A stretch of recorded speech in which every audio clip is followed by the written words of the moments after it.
This is what my setup looks like 99% of the time. Just a MacBook docked up to a video editing monitor. Very minimal yet functional. But recently I started falling back in love with racing in Forza Horizon 4 and many other FPS games. Although this PC was built in the summer of 2021, if you want to play your favorite games but still not burn a hole in your wallet, you're in the right place, because every single piece of tech you see on this desk is all extremely budget friendly with the main goal of functionality in mind. Also because the fact that I was real broke back then. I mean, I still am, so.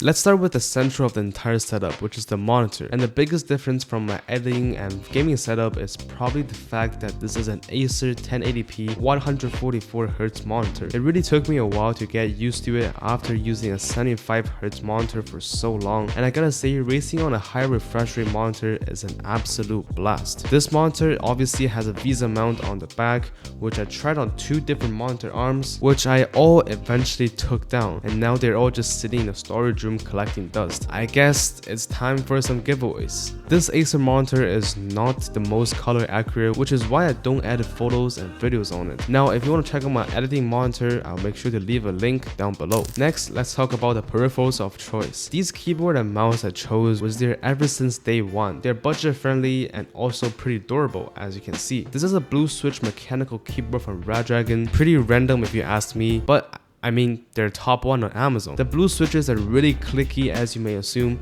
and I can't remember how many times my friends or teammates complained about me typing on basically a typewriter. So if you happen to share the same dorm room or apartment with someone else, you might want to look into other switches.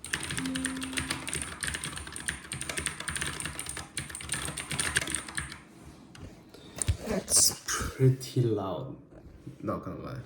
The mouse is the G305 from Logitech, and I love the fact that it's a wireless mouse because, as you may or may not know, I hate seeing cables on my desk so much. Now, this is also a pretty lightweight mouse, coming at just below 100 grams, yet it still comes with 2 customizable buttons and a DPI button. I set one of them to start playing music on Spotify, which is pretty useful if you ask me, and the back one just going back a tab. Underneath the mouse is a medium-sized Razer Gigantis V2 to protect the desk. It's not so big that it takes up so much space, or too small where my hand can barely move anywhere. So it's a pretty good combination of Logitech and Razer, I guess. No hate here, but which one do you like more? As I was just talking about it, this is a standing desk with a walnut paint finish from Fazebo, I think. This is pretty much the cheapest standing desk I can find that still doesn't suck, running you about $200. Some might say it's pretty shaky because the quality is bad, but honestly, I'm not trying to blow a few $1,000s on a desk. But anyhow, it has 4 different customizable presets, and you just hide it to your desired height, save it as one of them. I only use 2 of the presets, one for standing and the second one for sitting. I'm not really sure, and I don't really know what's the point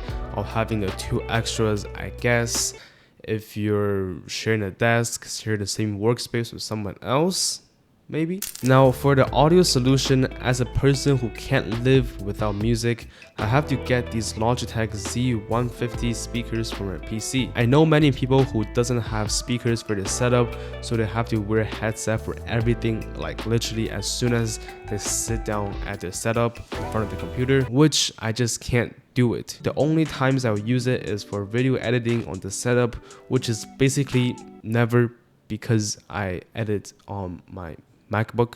So now, when it comes to the audio input, I have the Fifine AM8 dynamic mic on this lizard stand from IX Tech. This setup allows me to bring the mic very close to my mouth while at the same time not being in my workspace when I don't want to see it. And if you're wondering about the sound quality, you've been basically hearing it the entire time. Okay, now what we've been all waiting for. Let's talk about the specs of this PC. But before I get into it, just keep in mind that I built this PC in the summer of 2021. So many of these PC PC components and specs might sound pretty outdated, but just remember that this is like the best that I could afford at that time. The combination of i5-11400 with RTX 3060 makes doing everything like a breeze, and 16 gigs of RAM at 3200 MHz allow me to open many background apps like Discord and Spotify while gaming, and all my data is stored on an SN750 and a SN750 SE, all from Western Digital and 500 gigabytes. And I have another SATA drive of 100 gigabytes, also another external drive of 5 terabytes, and adding up to a total of 6.5 terabytes of storage.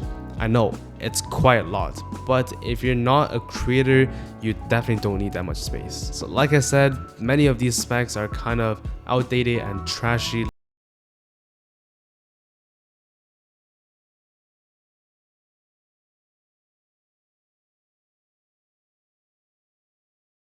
Again, that was the best that I could afford back then, and maybe it's time for an upgrade, I don't know. But anyhow, this PC is still powerful today, running every game I play smoothly and providing more FPS than my monitor can show, so it's good enough. Now lastly, let's talk about some other accessories that I love on my setup, such as this monitor Lightbar, and I made a dedicated review on this, so if you're interested, make sure to check it out down below. My favorite feature is probably that it has a remote to control everything, so I don't have to get up and do it, which is pretty cool. Oh yeah, there's also this webcam on the monitor from Logitech. Not the best quality if you ask me, but it gets the job done. On the monitor stand, you know I need the microfiber cloth to clean screens, cameras, lenses, etc. You know how it is. But yeah, that's basically it, and this is the gaming setup that I built on a budget. All these items that you see are bought with my money from working, like from different places,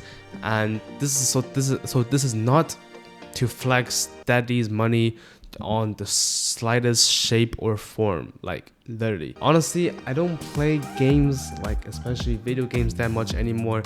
I always tell people that I am electronically erectile dysfunctioned, so yeah. But yeah, I hope you enjoyed this video. If you found this video helpful, make sure to leave a like, drop a sub, and yeah, hopefully I will see you in the next video.